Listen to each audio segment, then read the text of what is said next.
வணக்கம் வந்தன மக்களே, இது தமிழச்சி குரல், உங்களில் ஒரு குரல். இந்த காணொலியில் நீங்கள் பார்க்க போகிற சிறுகதை இது காதல் காலமடி. வெய்ய காலம், மழைக்காலம், குளிர்காலம், அந்த மாதிரி ஹீரோவுக்கு இது காதல் காலம். இது என்ன அப்படின்னா, இந்த கதை ஒரு 2 குழந்தைங்களோட அம்மாவை காதலிக்கிறாங்க. 40 வயசு மதிக்கத்தக்க ஒரு நபர் ஹீரோ. அவர் காதல் எப்படி என்ன ஆகுது அப்படிங்கிறது கதை. இதில் ஒரு ட்விஸ்ட் இருக்குது. கதையை நல்லா கவனிங்க. அந்த ட்விஸ்ட்டுக்கு நான் படிக்கும்போதே நான் ட்விஸ்ட் ஆகிட்டேன். நீங்களும் நான் சொல்லும் போது ட்விஸ்ட்டு ஆவீங்கன்னு நினைக்கிறேன். வாங்க கதைக்குள்ளே போய் தெரிஞ்சுக்கலாம்.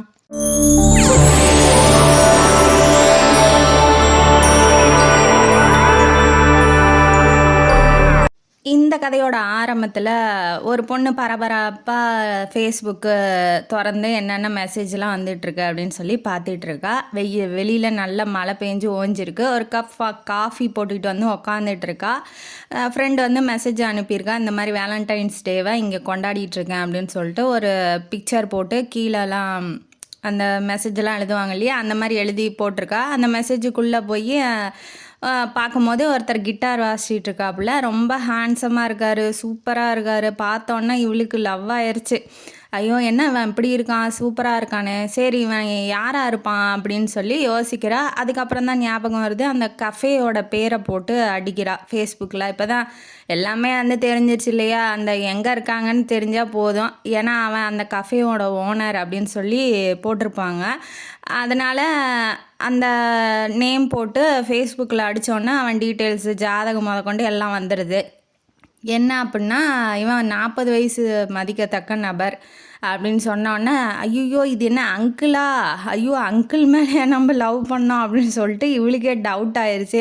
உண்மையிலே இவனுக்கு 40 வயசா, 40 வயசு மாதிரியே எனக்கு தெரியலையே, ஒருவேளை ஏமாத்துறானோ என்னமோ தெரியலையே அப்படின்னு சொல்லிட்டு அவன் பிக்சரு கீழே ஒரு ஸ்டோரி போட்டிருக்கான். அது பிக்சரு கீழே நிறைய மெசேஜஸ்ஸு, அதுக்குள்ளே என்னென்னமோ எழுதி வச்சுருக்கான். சரி ஒன்று ஒன்றா போய் பார்க்கலாமே, எப்படியும் அவனை காதலிக்கிற மாதிரி போயிட்டான். சரி இவன் என்ன யார் எப்படி அப்படின்னு சொல்லிட்டு தெரிஞ்சுக்கலாமே அப்படின்னு சொல்லி அந்த பொண்ணு என்ன பண்ணுறா, ஒவ்வொரு மெசேஜாக உள்ளே போகிறா. மொதல் மெசேஜை ஓப்பன் பண்ணுறா. அதில் என்ன இருக்குது அப்படின்னா, இவளை மாதிரியே இன்னொரு பொண்ணு, அவன் ஸ்போர்ட்ஸ் அகாடமியில் மெம்பராக இருக்கான். பத்தாவதுக்கு ஜிம் வச்சுக்கிட்டு இருக்கான், ஜிம் ட்ரைனராக இருக்கான். அதனால் ஃபிட்டாக இருக்கான். அவனை பார்த்தா யாருமே 40 வயசு அப்படின்னு சொல்லி யாருமே ஒத்துக்க மாட்டாங்க. அதனால தான் அப்படி இருக்கானோ அப்படின்னு சொல்லி முதல்ல நினச்சிக்கிறா. அப்புறம் என்ன பண்ணுறாங்க, ட்ரைனிங் கொடுத்துட்டு இருக்கும்போது ஒரு பொண்ணு இவனையே பார்த்துக்கிட்டு இருக்கு. 16 வயசு தான் அந்த பொண்ணுக்கு ஆகுது. இவனையே பார்த்துட்டு இருக்கு. அதை பார்த்துட்டு சரி இந்த பொண்ணு ஏன் பார்க்குறா அப்படின்னு சொல்லி அவனுக்கு புரிஞ்சிருது. உடனே கிட்ட போய் உக்காடுறான். இங்கே பாருமா, இது உன் வயசுக்கு வர்ற அட்ராக்ஷன் தான். எனக்கு உன் வயசை விட 5 வயசு கம்மியாக ஒரு பொண்ணே இருக்காமா, அதனால் என் மேலெலாம் லவ்வோ அட்ராக்ஷனோ எதுவுமே வைக்காத. உனக்கு இப்போ ரஜினியை பிடிக்குமா இல்லை அதர்வாவை பிடிக்குமா அப்படின்னு சொல்லி கேட்குறாப்புல. எனக்கு அதர்வா தான் பிடிக்கும், யங் அண்ட் ஹேண்ட்ஸம் பாய், நல்லா நடிக்கிறாப்புல. ரஜினியும் பிடிக்கும், ஆனால் கம்பேர் பண்ணும்போது அவரை தான் பிடிக்கும் அப்படின்னு சொல்கிறாங்க. உடனே அதே மாதிரி தான் நான் ரஜினி மாதிரி, ஏன்னா உன் ஏஜுக்கு அதர்வா மாதிரி ஆளுங்க தான் பிடிக்கும். அதர்வா மாதிரி இருக்கிறவங்கள பார்த்து நீ சைட் அடி அட்ராக்ட் பண்ண, என்ன மாதிரி இருக்கிறவங்களாம் ஓரளவுக்கு பிடிக்கும், அவ்வளோதான். அப்புறம் வயசாயிட்டா உனக்கே இது தெரிய வருமா அப்படின்னு சொல்லிட்டு புரிய வைக்கிறாரு. சரி ஓகே, இதுக்கு மேலே என்னத்தை போய் சொல்கிறது, அவரே ஓப்பனாக சொல்லிட்டார் இல்லையா, அதனால அந்த பொண்ணு புரிஞ்சுக்கிறா. அப்புறம் சரி சாரின்னு சொல்லிட்டு இவ பாட்டி கிளம்பி போகிறா. இப்போ வீட்டுக்கு போகிறாப்புல. இவர் எப்படி அப்படின்னா, பெண்களுக்கெல்லாம் ரொம்ப மரியாதை கொடுத்து என்னங்க சொல்லுங்க, வாங்க போங்க, இங்கன்னு போட்டு பேசுவார். அதனால் பொண்ணை கூட என்னங்க என்னாச்சுங்க அப்படின்னு சொல்லி கேட்குறாப்புல. ஒன்றும் இல்லை ஜீவனை ஜீனுன்னு கூப்பிடுவா அவள். பொண்ணு பேர் அதித்தி, அவள் ஜீனுன்னு கூப்பிடுவா. இல்லை ஜீனோ, இந்த மாதிரி ஸ்கூலில் எல்லாம் பேசிகிட்டு இருக்காங்க, ஒரு 2 பசங்க என்னை கிண்டல் பண்ணிட்டாங்க அப்படின்னு சொல்லி கேட்குறா. என்னங்க கிண்டல் பண்ணாங்க அப்படின்னு சொல்லி கேட்கும்போது, இந்த மாதிரி ஒரு பையன் என்ன சொல்லிட்டான், கல்யாணம் பண்ணிக்க போகிறேன் ஒன்றை தான் அப்படின்னு சொல்கிறான். உடனே அவன் என்ன சொல்லிட்டான்னா, பக்கத்தில் இருக்க பையன், அவன் என்ன வயசுக்கே வரல, அவளை கூட்டிகிட்டு போய் என்னடா பண்ண போகிற அப்படின்னு சொல்லிட்டான். இந்த வயசுக்கு வர்றதுன்னா என்ன ஜீனோ அப்படின்னு சொல்லி அவங்க அப்பாட்ட கேட்குறா அதிதி.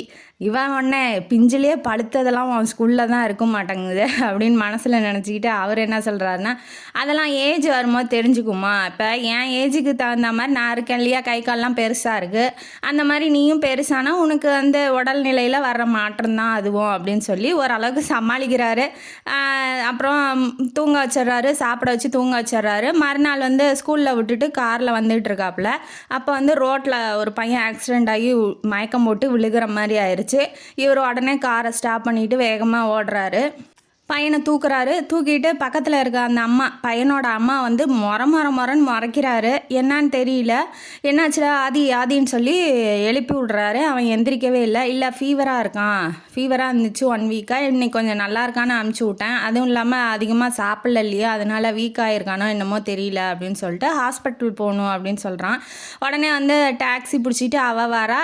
இவன் வந்து காரை எடுத்துக்கிட்டு பையனை தூக்கி காரில் போட்டுக்கிட்டு நேராக ஹாஸ்பிட்டலுக்கு போகிறாங்க. இதை பார்த்துக்கிட்டு இருந்த ஒரு சமூக சேவையெல்லாம் செய்வாங்க இல்லையா, ரோட்டில் 4 பேர் திரிவாங்க இல்லையா, அந்த மாதிரி இருக்கவன் இவன் பின்னாடியே வந்திருக்கான். என்ன நடக்குது அப்படின்னு சொல்லி பார்க்கலாம் அப்படிங்கிறதுக்காக உள்ள ரூமில் வந்து அவனுக்கு ட்ரிப்ஸ் ஏறிக்கிட்டு இருக்கு, குளுக்கோஸ் போட்டுட்ருக்காங்க. அவனை முடியாமல் மயக்கம் போட்டான் இல்லையா, அதனால இப்போ வந்து அவர்கிட்ட பேச ஆரம்பிக்கிறான் ஜீவன். என்ன சொல்கிறான்னா, நீங்கள் முன்னாடியே சொல்லக்கூடாதா, ஏன் இந்த அளவுக்கு விடுறீங்க, அவனுக்கு முடியலன்னா ஏன் ஸ்கூலுக்கு அனுப்பணும், நான் வந்து டேப்லெட் வாங்கிட்டு வரேன் அப்படின்னு சொல்லி சொல்கிறாப்புல.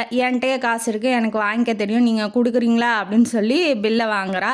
இந்த மாதிரி பேசாதீங்க அப்படின்னு சொல்லி கையை பிடிச்சி இழுத்துட்டு போய் தனியாக நிற்க வச்சு பேசிக்கிட்டு இருக்கான். குழந்தைங்க முன்னாடி அந்த மாதிரி பேசாதீங்கன்னு நான் எத்தனை வாட்டி சொல்கிறது அப்படின்னு சொல்லி சொல்கிறான். இவங்க 2 பேத்துக்குள்ளே என்ன இருக்குது அப்படிங்கிறது எனக்கு ஒன்றுமே புரியல. கதை படிக்கும் போது உங்களுக்கும் புரியாமல் இருக்கும். ஆனால் இருந்துட்டு உங்களுக்கு புரிஞ்சுருந்தால் கமெண்ட் பாக்ஸில் இப்படியே நிறுத்திட்டு கமெண்ட் பண்ணிடுங்க. அப்புறம் என்ன சொல்கிறான் அப்படின்னா, நான் போய் வாங்கிட்டு வரேன், நீங்கள் அடம் பிடிக்காதீங்க, எதுக்கு எடுத்தாலும் கோவப்படாதீங்க அப்படின்னு சொல்லிட்டு டேப்லெட் வாங்கிறதுக்காக போகிறான். பின்னாடியே வந்து அந்த சமூக சேவகன் என்ன சொல்கிறான்னா, என்னையா பணங்கன்னு கேட்டு வாங்கிட்டியா, இந்த அளவுக்கு ஹெல்ப் பண்ணியிருக்கா, சும்மா கையை வீசிக்கிட்டு வர, இந்த பில்லையும் உன் தலையில் கட்டிடுச்சு அந்த அம்மா, அந்த அளவுக்கு கூட அந்த அம்மாட்ட காசு இல்லையாம்மா அப்படின்னு சொல்லி அவன் வேற கடுப்பேற்றுறான். இவன் வந்துக்கிட்டு என்னங்கிறான், முதல்ல யாருன்னு தெரியுமா அந்த பையன் அப்படின்னு சொல்லி கேட்குறான். யார், ரோட்டில் கிடந்துச்சு நீ தானே ஹெல்ப் பண்ண அப்படின்னு சொல்லவும் அடி மூஞ்சி மோரையெல்லாம் பிச்சிருவேன், அது என் பையன்டா அப்படின்னு சொன்னோன்னே அவனுக்கு மூஞ்சி எங்கே கொண்டு போய் தூக்கி வைக்கணுன்னே தெரில. அப்போ இவன் பையன்னா அது ஆப்வியஸாக யாராக இருக்கும், ஒய்ஃபாக தான் இருக்கும். என்னவோ தெரியல, 2 பேரும் ஒருத்தருக்கு ஒருத்தர் அவள் மூஞ்சில் அடித்த மாதிரி பேசுகிறா, என்ன இவன் பண்ணான்னு தெரியல. அப்புறம் போய் டேப்லெட்லாம் வாங்கிட்டு வந்துட்டு வீட்டுக்கு கூட்டிகிட்டு போய் விடுறாங்க. 2 பேரும் ஒருத்தருக்கு ஒருத்தர் பேசிக்கல. இவன் கஃபேக்கு போயிட்டான், அவள் வீட்டுக்கு தனியாக போயிட்டா.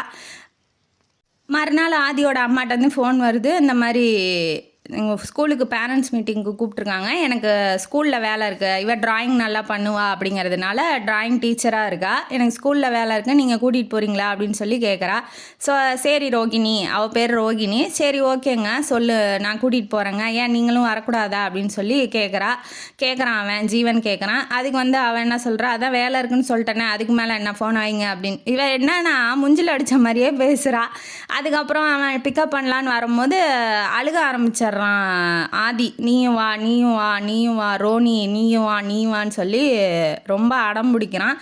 அதனால் பைக்கில் ஏறி உக்காடுறா. ரொம்ப நாள் கழித்து அவள் போட்டிருக்க சாரி, அவள் என்ன காதில் மாட்டியிருக்கா தோடு, அவள் புருவம், கண், அப்புறம் அவளோட சிரிப்பு, அவள் அந்த குழந்தைகிட்ட பேசுகிற விதம் எல்லாத்தையுமே ரசித்து ஒய்ஃபை வந்து இந்த விஸ்வாசம் படத்தில் நயன்தாரா அஜித்தை ரசிக்கிற மாதிரி இவன் வந்து ரசிச்சுக்கிட்டு இருக்கான். என்ன ஏதுன்னு, ஏன் எதனால் பிரியிறான், இவ்வளோ அன்பு வச்சுருக்கான், இவ்வளோ பாசமாக இருக்கான், எதுக்காக இவங்க பிரியணும் அப்படிங்கிறது நமக்கும் ஒன்றும் புரியல. அவன் பார்க்குறான் அப்படிங்கிறது அவளுக்கும் தெரியுது, அதை அவ்வளவா அலட்டிக்கவே இல்லை, இது எப்போது நடக்கிறது தானே அப்படின்னு சொல்லிட்டு அவளும் யதார்த்தமாக இருக்கா. அப்புறம் பைக்கில் ஏறி உக்காந்தோடனே கூட்டிகிட்டு போகிறான், ஸ்கூலுக்கு கூட்டிகிட்டு போனோன்னா அந்த டீச்சர் என்ன சொல்லுதுன்னா, உங்கள் பையன் அடங்க மாட்டேங்கிறான், படிக்கிறவனையும் படிக்க விட மாட்டேங்கிறான், 4 பேர்த்த குத்துறதுக்குன்னே ஸ்கூலுக்கு வரான், என்ன பிள்ளைய வளர்த்தி வச்சுருக்கீங்க அப்படி இப்படின்னு கம்ப்ளைண்ட் பண்ணுது. இந்த ரோகிணிக்கு வந்து கோவம் வந்துருச்சு. நீ பசங்களை பார்த்துக்கலன்னா நீ எதுக்குமா டீச்சராக இருக்கா, எங்கள்கிட்ட கம்ப்ளைண்ட் பண்ணுறதுக்காக இருக்கா அப்படின்னு சொல்லி எகிறவும், இருங்க அமைதியாக இருங்க, ஏங்க அப்படி கத்துறீங்க, நான் பேசிக்கிறேன் அப்படின்னு சொல்லிட்டு டீச்சர்கிட்ட பேசிட்டு ரோகிணியை தனியாக அழைச்சிக்கிட்டு வரான். ஏங்க என்கிட்ட கத்துற மாதிரியே எல்லாத்துக்கிட்டையும் கத்துறீங்க, நான் தாங்கிக்குவேன், அடுத்தவங்க தாங்கிக்கணும்னு என்னங்க அவசியம் இருக்குது அது உண்மைதான். ஏன்னா இவனா இருக்கவும் பேசாமல் இருக்கான். இன்னொருத்தனா இருந்தானா போடி இவன் வேலையை பார்த்துக்கிட்டு நீ யாரு பேசுறதுக்குன்னு இருப்பான். இருந்தாலும் அவன் என்ன சொன்னாலும் அவன் வந்து அமைதியாக கேட்டுக்கிறான். இங்கன்னு போட்டு தான் பேசுகிறான். அதுவும் அப்போ ரொம்ப மரியாதையாக பேசுகிறான். இப்படி இருக்கான்ட்டு வந்து ஏன் இவ பிரிஞ்சு வந்தா அப்படிங்கிறது ஒன்றுமே புரியல. அப்புறம் பையன் வந்து கொஞ்ச நேரம் கழித்து தூங்கிடுறான். வீட்டில் ட்ராப் பண்ணுறேன் வாங்க அப்படின்னு சொல்லி கூப்பிட்றான். வரமாட்டேங்கிறான். நான் வந்து டாக்ஸியில் போய்க்கிறாங்கும் போது இல்லை நான் அது சேஃப்டியாக இருக்காது வாங்க இந்த ஒரு தடவையாவது என் பேச்சை கேளுங்க அப்படின்னு சொல்லி ரொம்ப கெஞ்சறான். சரி போனி ஏறி உக்காரும் போது உங்களுக்கு வந்து என்னை பார்த்தா ஒரு ஃபீலிங் வரலையா? நம்ம பிரிஞ்சு 5 வருஷம் ஆயிடுச்சே. எனக்கு வந்து டெய்லி உங்கள் மேலே ஃபீல் ஆகுறேன். இந்த மாதிரி நீங்களும் தனியாக இருக்கீங்க, நானும் தனியாக இருக்கேன். எனக்கு ஃபீலிங் ஆகிற மாதிரி உங்களுக்கு ஆகலையா? என்னை பார்த்தாவே உங்களுக்கு பிடிக்கலையா? உங்கள் கோபத்துலேருந்து கொஞ்சம் கீழே இறங்கி வரக்கூடாதா? என்னென்னமோ சொல்கிறான். அவளுக்கு என்னன்னா டென்ஷன் தலைக்கு ஏறுது. திரும்ப ஆரம்பிச்சுக்கிட்டானா இவன் இந்த பேச்சை மாற்றவே மாட்டானா அப்படிங்கிற மாதிரி இவ யோசிச்சுக்கிட்டே வரா. அந்த மாதிரிலாம் எனக்கு எதுவும் வரல அப்படின்னு சொல்லிட்டு டக்குன்னு இறங்கி போயிடுறா. என் மேலே அன்பாக இருக்கவர், பாசமாக இருக்கிறவர், இந்த மாதிரி ஃபீல் பண்ணுறவர் எதுக்காக டைவர்ஸ் பேப்பரில் கையெழுத்து போடணும் அப்படின்னு சொல்லி கேட்கும் போது தான் தெரியுது இவங்க 2 பேத்துக்கும் டைவர்ஸே ஆயிடுச்சு அப்படிங்கிறது. ஏன்னா அவன் என்ன சொல்கிறான், ஜீவன் என்ன சொல்கிறான்னா, நீங்கள் கேட்டு நான் எதை தராமல் இருந்திருக்கேன், அதனால தான் டைவர்ஸ் கொடுத்தேன். ஆனால் நான் சொன்னப்போ நீங்கள் எதுவுமே செய்யலையா, அதுக்கப்புறம் செஞ்சதில் என்ன புண்ணியம் இருக்குது அப்படின்னு சொல்லி என்னமோ ஈக்கு வச்சு பேசுகிறாங்க. ஒன்றும் புரியல. எதனால் பிரிஞ்சாங்க, எதனால் டைவர்ஸ் வாங்கினாங்க, இவன் இவ்வளோ அன்பாக இருக்கான், குழந்த வேற பொம்பளை பிள்ளை வேற இவன்கிட்ட இருக்குது, ஆம்பளை பையன் அவள்கிட்ட இருக்கா, என்னன்னு ஒன்றுமே புரியல. கோர்ட்டு தான் சொல்லிடுச்சுல நம்ம பிரியணும், நம்ம டைவர்ஸ் வாங்கிட்டோம் அப்படின்னு சொல்லிட்டு. அப்புறம் ஏன் இதை பற்றியே பேசுகிறீங்கன்னு சொல்லிட்டு அவள் கிளம்பி போயிட்டா. வீட்டுக்கு வந்துடுறான். ரொம்ப சோகமாக இருக்கான். குழந்தைய பார்த்துக்கிறான், படுத்து தூங்க வைக்கிறான். திரும்ப காலையில் எழுந்திரிக்கிறான், கெஃபேக்கு போகிறான். கஃபேல அன்றைக்கி ரொம்ப குஷியாக இருக்காங்க. ஏன் அப்படின்னா மந்த்தோட செகண்ட் சண்டே. அப்படின்னா என்ன நாள்னா குடிகார தினம், அவங்களுக்கெல்லாம் குடிக்கிற நாள். அதனால் வந்து ரொம்ப ஜாலியாக இருக்காங்க. குழந்தைய வந்து கூட்டிகிட்டு போய் அவள்கிட்ட விடணும் அன்னைக்கு. அதனால் இவன் என்ன பண்ணுறான், லைட்டாக சாப்பிட்டுட்டு கொண்டு போய் விடுறதுக்காக இவனும் குடிச்சிருக்கான். ஆனால் பார்த்தா தெரியாது, ரொம்ப ஸ்டடியாக நிற்கிறான். இதே நாள் வந்துருச்சா அப்படின்னு சொல்லிட்டு அவளுக்கு இதெல்லாம் தெரிஞ்சிருக்கு. போய் குழந்தைய வாங்கிட்டு உள்ளே போகும்போது இவன் எதுவுமே பேசலை, கையை கட்டி நின்றுக்கிட்டா. இவன் பாட்டுக்கு குழந்தைய தூக்கிட்டு போய் பெட்ரூமில் போட்டுட்டு வெளியில் வரான். வந்தோடனே ஆரம்பிக்கிறான், என்னாடி நினச்சிக்கிட்டு இருக்க உன் மனசில்? அதாவது குடித்ததுக்கப்புறம் தான் டி வாடி போடி. அவளுக்கு ஒரே சிரிப்பு. லேப்டாப்பில் ஏதோ வச்சு பெயிண்டிங் பண்ணிகிட்டு இருக்கா. ஒரே சிரிப்பு தாங்க முடியல. நல்லா இருந்தால் இங்கே குடித்தா வந்து டியா பேசுடா பேசு அப்படின்னு சொல்லிட்டு அவள் பாட்டுக்கு அமைதியாக உக்காந்துட்டு இருக்கா. ஏன்னா இதை தொடர்ந்து நடக்கிறதாட்டங்குது. அதனால அவன் அமைதியாக உக்காந்துக்கிட்டா. இப்போ அவன் பேச ஆரம்பிக்கிறான், உனக்கு இந்த ஈகோ எங்கேருந்துடி வந்துச்சு? இவ்வளோ கோவமாடி என் மேலே? என்னத்துக்குடி இவ்வளோ கோவம்? 5 வருஷமாக நான் தனியாக இருக்கேன்டி. என் துணியை நானே துவைச்சி போட்டுக்கிறேன், எனக்கு சாப்பாடு நானே செஞ்சுக்கிறேன்டி, உன் கையால் நான் சாப்பிட்டு எத்தனை நாள் ஆச்சு தெரியுமா? அப்படி இப்படின்னு மனசில் இருக்க குறையெல்லாம் எடுத்து கொட்டுறான். பேச்சுலர் மாதிரி வாழ்ந்துகிட்டு இருக்கேன்டி. உன்னை கல்யாணம் பண்ணிட்டு என் ஒய்ஃபாக உன் கிட்ட கூட என்னால் வர முடியல. எனக்கு ஏன்டி இவ்வளோ தண்டனை கொடுக்குற? உன் ஈகோலேருந்து கொஞ்சம் கூட கீழே இறங்கவே மாட்டியா? அப்படி இப்படின்னு பிடிச்சி திட்டுறான். அவள் லெமன் ஜூஸை எடுத்துகிட்டு வந்து வைக்கிறா. வச்சோன்னே நான் இதை குடிக்க மாட்டேன்டி, எனக்கு தெளிஞ்சு போயிடும், அப்புறம் எனக்கு தைரியம் வராது அப்படின்னு சொல்கிறான். அவன் வந்து கேட்காம வாயிலே துருத்து விட்டு ஊற்றி விட்டோன்னே தெளிஞ்சிருது. எந்திரிச்சு என்னங்க பேசினேன், நான் அதான் பேசியிருந்தால் மன்னிச்சுக்கோங்க. உடனே அண்ணியன் மாதிரி மாறிடுறான். அதுக்கப்புறம் எந்திரிச்சு வெளியில் போகும்போது கதவை திறந்து விடுறதுக்காக இவன் முன்னாடி போயிட்டான். இவன் வந்து கதவை திறந்துட்டு வெளியில் போகும்போது பார்த்துக்கோங்கன்னு சொல்லிட்டு அப்படியே தடுமாறி விழுகிற மாதிரி அவன் மேலே விழுகுறான். இது வந்து வேணும்னு தான் பண்ணுறான். இருந்தாலும் அவளுக்கு தெரியும். தட்டிலாம் விடலை, தள்ளியும் விடலை. சரி மன்னிச்சிருங்கன்னு சொல்லிட்டு அவனே வேலைக்கு போயிடுறான், வீட்டுக்கு போயிடுறான். இப்போ 12 வருஷத்துக்கு முன்னாடி என்ன நடந்துச்சு அப்படிங்கிறத ரோஹிணி யோசித்து பார்க்குறா. என்ன நடந்திருக்கும் அப்படின்னா, ரோஹிணி ஃபோட்டோ வாங்கிட்டு பொண்ணு வீட்டிலேருந்து பேசிக்கிட்டு வந்துட்டு இருப்பாங்க. நம்ம ஹீரோவான ஜீவனும் அவனோட மாமாவும். மாமங்காரன் பொண்ணு வீட்டை ஓட்டிக்கிட்டு இருக்கிறான். அது தரம் மட்ட லோக்கலுக்கு ஓட்டிக்கிட்டு இருக்கிறான். அதை கேட்டுட்டு பேசாமல் இருமாமான்னு சொல்லிட்டு இருக்கான். பின்னாடியிலேருந்து இடுப்பை பிடிச்சி நறுக்குன்னு கிள்ற மாதிரி ஒரு நிகழ்ச்சி நடக்குது. யார்ரா அதுன்னு சொல்லி திரும்பி பார்க்கும்போது ஃபோட்டோவில் அந்த பொண்ணு தான் பின்னாடி உக்காந்துட்டு இருக்கா அப்படின்னு சொல்லி தெரிய வருது. ஐயோ நம்ம வேற இதெல்லாம் பேசிட்டோமேன்னு சொல்லிட்டு மாமங்காரன் டக்குன்னு நாக்கு கடிச்சிக்கிறான். உடனே வந்து ஜீவன்கிட்ட சொல்கிறான், இந்த மாதிரி இந்த பொண்ணு தான்டா பின்னாடி உக்காந்துட்டு இருக்க, ஏதாவது பேசணுன்னா இப்பயே பேசிக்கோ அப்படின்னு சொல்லி சொல்லும் போது, ஐயோ மாமா நான் எங்கே போய் பேசுறது, நானும் ஒரு பொண்ணுக்கிட்ட கூட பேசினதில்லை, நீங்கள் என்ன சொல்கிறீங்க, ஐயோ என்னாலாம் முடியாது, பஸ்ஸு அடுத்த ஸ்டாப்பில் நின்ன உடனே இறங்கி கீழே போயிடணும் அப்படின்னு சொல்லி 2 பேரும் பேசிகிட்டு இருக்காங்க. எல்லாம் இவனுங்க என்ன இப்படி பயந்தாங்குழியாக இருக்கானுங்க, இதுக்கு முன்னாடி ரொம்ப வீரதீரமாக பேசிகிட்டு இருந்தானுங்க, நம்ம தான் இருக்கோன்னொன்னே இப்படி பயந்தாங்குழியாக இருக்காங்களேன்னு ரோகிணி வந்து அவள் ஃப்ரெண்டு கூட பேசிகிட்டு இருக்கா. ஸ்டாப் வந்தோடனே ஆளுக்கு முன்னாடி இறங்கி ஓடுறான், அவன் பின்னாடி மாமனும் ஓடிட்டான். அடுத்த ஸ்டாப்பில் வேறு பஸ்ஸில் ஏறி போய்க்கலாம் அப்படின்னு சொல்லிட்டு. ஆனால் அவனே எதிர்பார்க்கல, ரோகிணி கீழே இறங்கிட்டா. இப்போ அவள் ஃப்ரெண்டு என்ன சொல்கிறான்னா, என் ஃப்ரெண்டு உங்கள்கிட்ட ஏதோ பேசணுமா, ரோகிணி ஏதோ பேசணுமா, நீங்கள் வரீங்களா அப்படின்னு சொல்லி கூப்பிடும்போது, இங்கே பாருமா மாமங்காரன், நாங்களாம் எங்கள் பையனை அப்படிலாம் வளர்க்கல, கல்யாணத்துக்கு முன்னாடிலாம் பேசுகிற மாதிரி, உங்கள் வீட்டில் நீங்கள் எப்படி வளர்ந்தீங்களோ அதெல்லாம் எங்களுக்கு தெரியாதுன்னொன்னா அவள் டென்ஷன் ஆகிட்டா ரோகிணி. என்ன ஏன் பஸ்ஸில் வந்து எங்கள் அப்பாவும் அம்மாவையும் பற்றி அப்படி பேசுகிற, இப்போ வந்து என் வளர்ப்பை பற்றி பேசுகிற, என்ன நினச்சிட்டு இருக்கேன் உன் மனசில், நான் வந்து மாப்பிள்ளை கட்டிக்க போகிறேன்னு சொல்லி அதாவது பொண்ணு பார்க்க வந்தீங்க இல்லையா, மாப்பிள்ளைங்கிற முறையில் அவர்கிட்ட சில விஷயம் பேசணும், அதுக்காக கூப்பிட்டா நீ என்ன வளர்ப்பை பற்றிலாம் பேசுகிற, என்னங்க உங்கள்கிட்ட கொஞ்சம் நேரம் பேசணும், நீங்கள் வரீங்களா என்ன அப்படின்னு சொல்லி கேட்டு மிரட்டுறா. அவன் வந்து முன்ன பின்ன பொண்ணுங்கள்கிட்ட பேசினது கூட கிடையாது. இவன் ரொம்ப பயந்துக்கிறான், இல்லைங்க வரலைங்க அப்படின்னு சொல்லி இழுக்கும் போதே பஸ் வந்துடுது. ஒரே ஓட்டமாக ஜம்ப் பண்ணி ஏறி ஓடி போயிடுறான். அவ்வளோதான். மறுநாள் என்ன பண்ணுறா, அவங்க ஊருக்கு அவங்க வீட்டுக்கு எய்த்தாப்பில் இருக்க மளிகை கடைக்கே வந்துடுறா. இவன் ஸ்லைஸ் குடிச்சிக்கிட்டு இருக்கான். உடனே இவன் வந்து எனக்கு ஒரு ஸ்லைஸ் சொல்லுங்க அப்படின்னு சொன்னோன்னே வாங்கி கொடுக்குறான். இல்லைங்க மன்னிச்சிக்கோங்க, நான் முன்ன பின்ன பொண்ணுங்கள்ட்டலாம் பேசினதில்லை. ஓ அப்போ நான் 10 ஆம்பளைங்கள்ட்ட பேசிட்டு வந்து உன்ட்ட பேசுறேனா அப்படின்னு சொல்லி அவள் கேட்குறா. இல்லைங்க நான் அப்படி சொல்லலைங்க, முன்ன பின்ன பேசினதும் இல்லை, பழகுனதும் இல்லை, காதலிச்சது கூட இல்லைங்க அப்படின்னு சொல்லி இவனா விட்றான். ரீலாக விட்டோன்னா உன்னை பார்த்தா அப்படிலாம் தெரிலையே அப்படின்னு சொல்லி அவளும் சொல்கிறா. சரி என்ன பேசணும் சொல்லுங்க அப்படின்ன வாட்டி, என்ன பிடிக்கலன்னு சொல்லிடு அப்படின்னு சொல்கிறா. ஏங்க அதை நீங்கள் உங்கள் வீட்லேயே சொல்லலாமே அப்படின்னு சொல்லி சொல்லும் போது, நான் சொன்னால் ஒத்துக்க மாட்டாங்க, நீங்களே சொல்லிடுங்கன்னு சொல்லிட்டு இவன் ஸ்லைஸை குடிச்சிட்டு இவ பாட்டு கிளம்பி ஊருக்கு வந்துட்டா. இவன் விடிய யோசிக்கிறான் என்ன சொல்லலாம் பதில் அப்படிங்கிற மாதிரி யோசித்து அம்மாட்ட போய் எனக்கு பிடிச்சிருக்கு அப்படின்னு சொல்லிடுங்கம்மா அப்படின்னு சொல்லிட்டான். எதனால் அப்படின்னா அவள் தைரியமாக பேசுறது பழகிறது இதெல்லாம் வந்து அவனுக்கு பிடிச்சிருக்கு.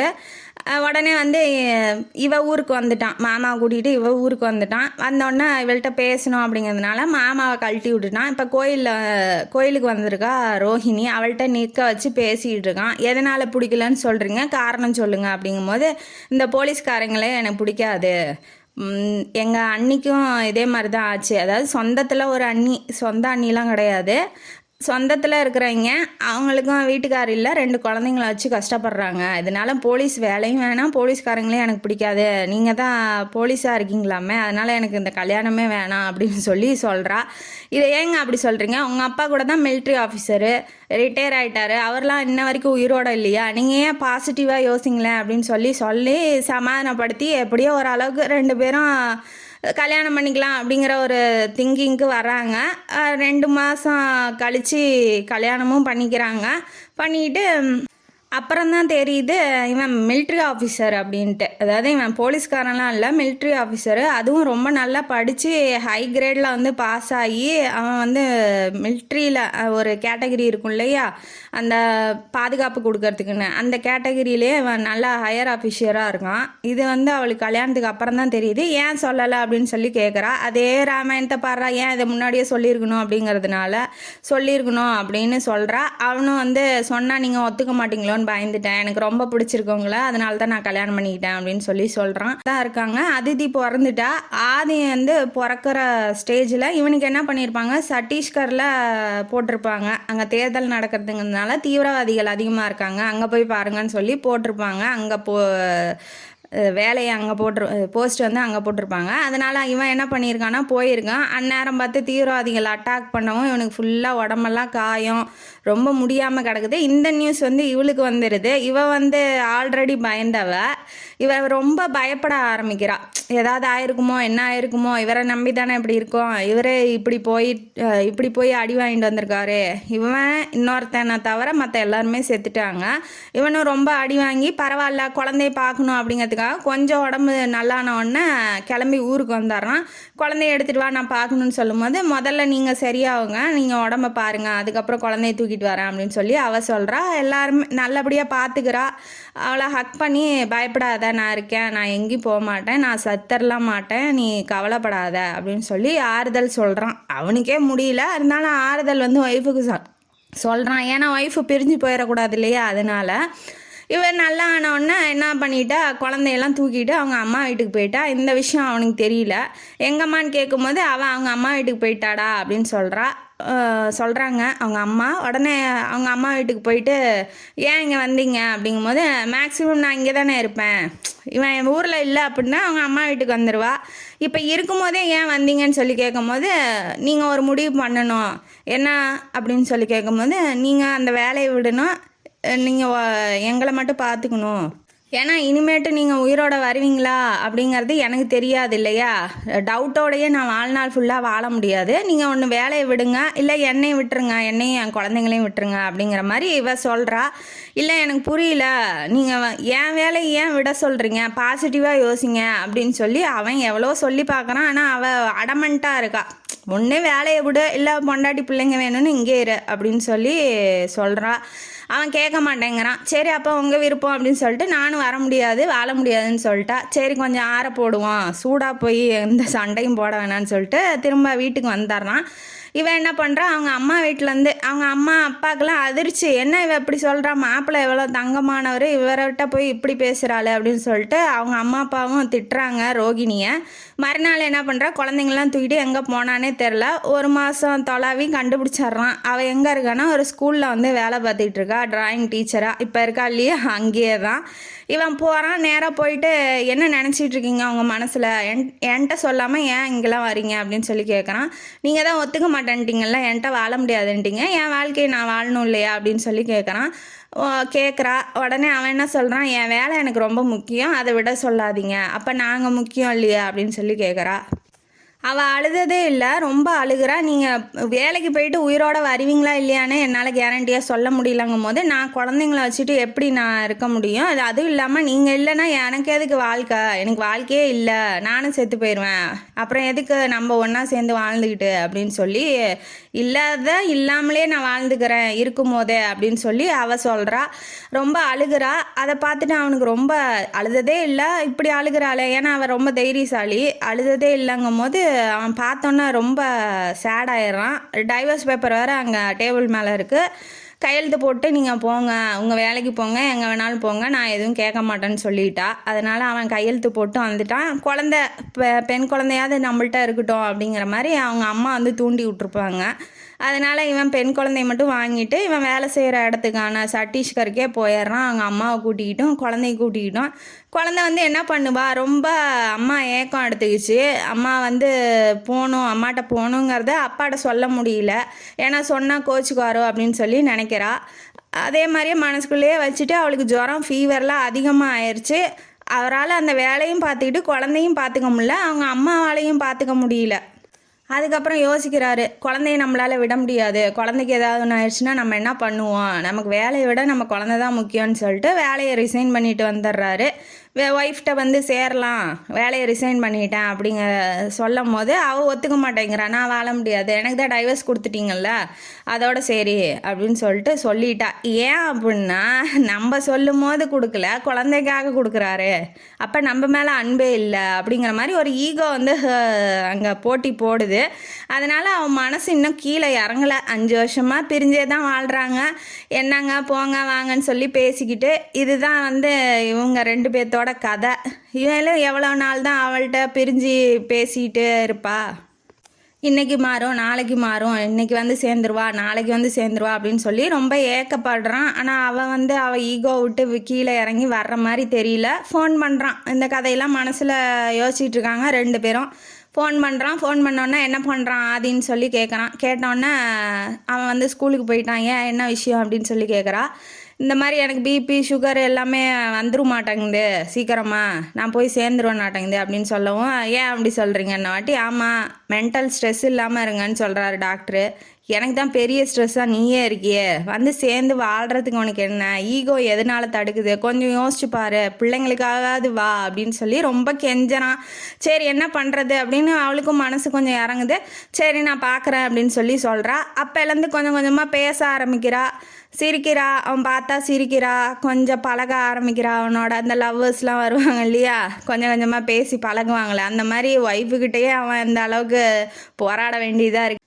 இப்போவுமே வீட்டுக்குள்ளெல்லாம் சேர்க்க விட மாட்டேங்கிறா. வீட்டுக்குள்ளே உள்ள பெட்ரூம் வரைக்கும் அலோவ் பண்ண மாட்டேங்கிறா. அவள்கிட்ட அதிகமாக ஒரு 2 அடி, இப்போ 5 அடியில் நின்றுட்டு இருந்தவ 2 அடியில் நின்று பேசிகிட்டு இருக்கா. அவ்வளோதானே ஒழிஞ்சு மற்றபடி எந்த விதமான அன்போ இல்லை ரொம்ப ஆசையான பேச்சுக்களோ அங்கே இல்லை. இவ திருந்தவே மாட்டா அப்படின்னு சொல்லி ஒரு முடிவுக்கே வந்துட்டான். என்ன தான் பண்ணுறது ஒன்று வச்சுக்கிட்டு அப்படின்னு சொல்லிட்டு ரொம்ப டென்ஷன் ஆயிடுறான். டென்ஷன் ஆகிட்டு உட்காந்துக்கிட்டு என்ன பண்ணலாம்னு யோசிச்சுட்டு இருக்கான். அப்போ வந்து அதித்தி என்ன பண்ணுறா, வீட்டுக்கு வந்துட்டு என்ன சொல்லிகிட்டு இருக்கா அப்படின்னா, ஜீவன்ட்ட இந்த மாதிரி நீங்கள் 2 பேரும் டிவோர்ஸ் ஆமே, அதனால தான் தனித்தனியாக வாழ்கிறீங்களாமே அப்படின்னு சொல்லி கேட்குறா. கேட்டோன்னே அவனுக்கு தூக்கி வாரி போட்டுருது. என்ன சொல்கிறம்மா, அதெல்லாம் ஒன்றும் இல்லையே, நாங்கள் என்னைக்காவது சண்டை போட்டிருக்கதை நீ பார்த்துருக்கியா அப்படின்னு சொல்லி கேட்குறான். அதுக்கு அவன் என்ன சொல்கிறான்னா, என் ஃப்ரெண்டு வீட்டில் பார்த்துருக்கேன், அப்பா அம்மாலாம் ஒரே வீட்டில் தான் இருக்காங்க. அம்மா வந்து அப்பாவுக்கு ரொம்ப நல்லா சேவை செய்வாங்க, சாப்பாடு போடுவாங்க, துணி துவைச்சி போடுவாங்க. அந்த மாதிரி அம்மா வந்து ஒரு நாளும் பண்ணதே இல்லையே, நான் பார்த்ததே இல்லையே அப்படின்னு சொல்லி கேட்கும்போது, என் ஃப்ரெண்டை யார் சொன்னா அப்படின்னு சொல்லி கேட்குறான். என் ஃப்ரெண்டு தான் சொன்னான் டிவோர்ஸுன்னு. அப்போ நீங்கள் உண்மையிலே டிவோர்ஸியா அப்படின்னு சொல்லி கேட்டுட்டு அப்பாட்டுக்கு அழுதுகிட்டு உள்ளே போயிடுறா. அவனுக்கு என்ன பண்ணணுன்னே ஒன்றும் புரியல. குழந்தைக்காக தான் சண்டை போடாமல் இருக்கணும், எப்படியும் ஒய்ஃபு வந்து என்னைக்காவது வந்துடுவா அப்படின்னு சொல்லி நினச்சவன், இப்போ அது குழந்தையே வந்து கண்டுபிடிச்சி நம்மள்ட்ட வந்து கேட்கும் போது என்ன பதில் சொல்லணும்னு தெரியல. டென்ஷன் தலைக்கு ஏறிடுச்சு. அதான் பூமி கோவப்பட்டா யாரும் தாங்க மாட்டாங்க இல்லையா, அதனால இவனுக்கு சரியான கோவம் வந்துருச்சு.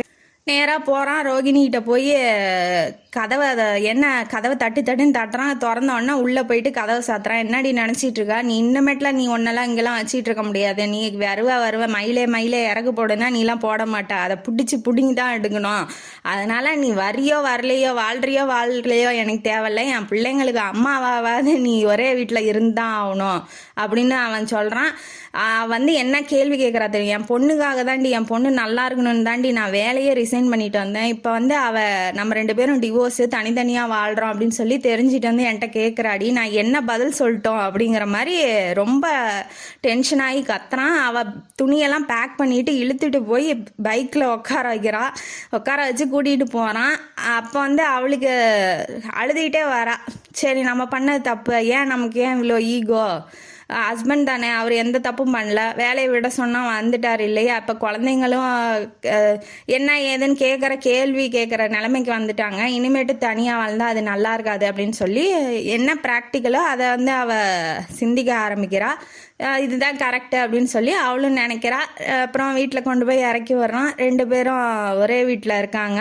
காலையில் அதித்தி எந்திரிக்கும் போது பிரேக்ஃபாஸ்ட் வச்சுக்கிட்டு இருக்கா எல்லாத்துக்கும். இப்போ வந்து அதித்தி வந்து ரொம்ப சந்தோஷப்படுறா.